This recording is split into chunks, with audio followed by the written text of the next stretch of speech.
Mardi 27 juin 2017, messieurs, dames, bonsoir et bienvenue à ces 19h45 de la télévision Labari. Les journalistes de Bonferré, Baba Alpha et son père ont été présentés ce matin devant le juge du tribunal de grande instance hors classe de Niamey pour une affaire d'usage de faux. À l'issue de l'audition des deux parties, le délibéré est fixé pour le 4 juillet prochain. Le récit avec Adam Soumana et Sadou Doumi. Notre confrère Baba Alpha et son père Mohamed Alpha étaient encore ce matin devant le juge pour l'affaire dite d'usage de faux. Ainsi, après audition du parquet et de la défense des accusés, le juge a renvoyé le délibéré pour le 4 juillet prochain. Occasion pour l'avocat de Alpha d'édifier l'assistance sur le déroulement de ce procès. Le parquet, le procureur qui a fait cette poursuite est désemparé. Le parquet, pour la première fois, après plus de 3 mois d'instruction, et un premier renvoi qui a été fait à la demande uniquement du conseil, le parquet surgit pour lui aussi demander un renvoi pour un motif fallacieux. Parce que le parquet est celui qui a monté, en dépit de l'unicité du parquet, le procureur qui a monté dit que lui ne connaît pas le dossier et que par conséquent il faut qu'on renvoie le dossier pour que celui qui le connaisse vienne assister à l'instruction du dossier.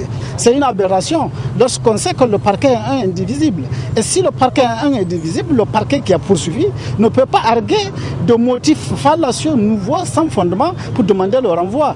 Il a lâché, le pire c'est qu'il a lâché par lapsus le terme en disant qu'il y a un doute de la procédure. Eh bien nous disons au procureur que lorsqu'il y a un doute, c'est universellement reconnu que le doute doit profiter à l'inculpé. L'un dans l'autre, puisqu'il a insisté, parce que nous avons constaté son embarras de la poursuite. Entre autres motifs, il a demandé à ce que comparaisse comme témoin un certain Ango qui n'a jamais été appelé à l'instruction et nous avons le doute qu'on ne sait jamais. Est-ce que le parquet n'a pas pris langue avec ce monsieur pour le faire partir, pour pouvoir maintenir le plus longtemps possible Baba Alpha dans les détentions, dans les liens de la détention, d'autant plus que ce qui l'intéresse c'est de garder Baba le plus longtemps en prison. Face à ce qu'elle qualifie de manque d'arguments et de doutes, la défense a formulé la demande de mise en liberté provisoire de ses clients. Nous avons demandé que l'équilibre soit rétabli en ordonnant la liberté provisoire des accusés, le temps que le parquet soit en état. On n'a su de rien, mais on a fait la demande. Nous avons demandé au juge d'être équitable, puisqu'il a ordonné le renvoi de la procédure à la demande du parquet. Je suppose que le juge sera équitable en accédant également à notre demande pour rétablir les équilibres. Ce n'est pas plus que cela. Ce n'est qu'une demande de liberté provisoire qui n'a rien à voir avec le fond et la culpabilité de notre client. Rendez-vous donc le 4 juillet 2017 pour connaître le sort que la justice nigérienne entend réserver à Baba Alpha et son père dans cette présumée affaire d'usage de faux qui leur a déjà coûté plus de 2 mois de privation de liberté. Du courage, Baba Alpha, tu as le soutien moral de toute la famille de la presse nigérienne. Gamache Mohamedou du collectif des organisations de la société civile et Bana Ibrahima du parti Lumana interpellé à la suite des publications sur Facebook sur plainte du syndicat autonome des magistrats Saman ont été entendus aussi ce mardi par le juge en charge du dossier. Gamache et Bana sont poursuivis pour flagrant délit. Ils sont accusés du jet de discrédit sur les magistrats. Ils vont comparaître devant les juges le jeudi 29 juin prochain.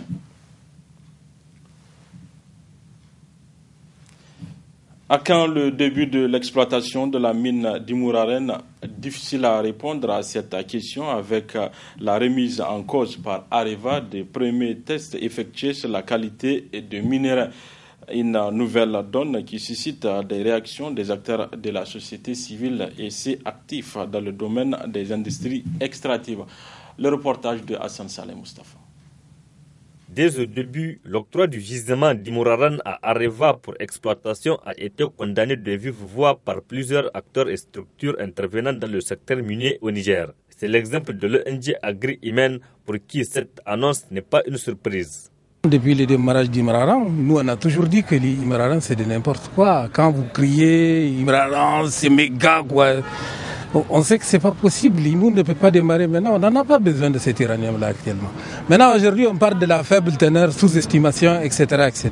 Bon, sous-estimation, dès le départ, on savait bien que l'Imraran, ça a été dit, c'est écrit partout, que ça fait à peu près 0,70 par tonne. Donc on sait bien que l'uranium, la teneur à IMU, elle est faible. Déjà, IMU, Raran, à l'époque, ils ont occupé 450 km qu'ils ont appelé ceinture sanitaire ou sécurité, moi que j'appelle ceinture d'exclusion. Mais j'ai toujours dit, mais qu'est-ce qu'il y a là-dessus? Qu'est-ce qu'il y a en bas? Mais est-ce que c'est pas ça aujourd'hui qu'on leur a dit, mais attention, et ça là, ça vous appartient pas, et que ce qui est en bas appartient au Niger? Et c'est peut-être ça qui pose le problème. Vous savez, IMU, dans un premier temps, ils ont voulu faire ce qu'ils ont appelé l'Ixian City. C'est ce que nous avons dénoncé dès les premiers jours. Et pourquoi l'Ixian City? Parce que la teneur est faible. Donc ils n'ont pas envie de dégager toute l'hystérile qu'il y a en haut pour aller chercher les J. Donc ils ont choisi d'injecter l'acide au fond et pomper les J. Ça leur coûte moins cher. C'est ce qu'ils ont voulu et c'est ce qu'on a combattu. Maintenant, après, donc, on est arrivé à ouvrir IMU, on savait que c'est n'importe quoi. Et voilà, aujourd'hui, c'est la preuve que nous avons, c'est n'importe quoi. Pour l'acteur de la société civile nigérienne Nuhu Arzika, l'État doit appliquer les dispositions prévues par l'article 59 de la loi minière et chercher un nouveau preneur si Areva n'est pas partant. Les gens de Azlik, on a estimé le montant à 32 milliards, on a fait payer ça aux Chinois pour rembourser les frais. La même chose pour les gens de Goviex, au niveau des Canadiens, sur le gisement de Madawela. Et par rapport au gisement de Imouaren aussi, on devrait estimer un certain montant pour dire c'est ça qu'il faut payer avant de donner le permis. Mais malheureusement, à l'époque, quand les discussions ont été faites, ça n'a pas été le cas. La loi minière actuelle, à son article 59, dit que lorsque il y a un défaut de capacité de mise en exploitation et que le délai est dépassé, on doit, le gisement tombe dans le domaine public. Donc, en application de cette loi, au lieu de considérer que on va garder le gisement là pour le compte de Areva et que Areva va continuer à garder sa haute main là-dessus, et ce n'est que quand elle est prête, elle va venir donc construire, comment dit-on, et la mine quand elle est prête, ça ne doit pas se passer comme ça. Le jour où l'État il peut faire appel à manifestation d'intérêt. S'il y a un autre pays ou une autre équipe ou une autre organisation qui est intéressée à prendre le jugement, qu'elle le prenne.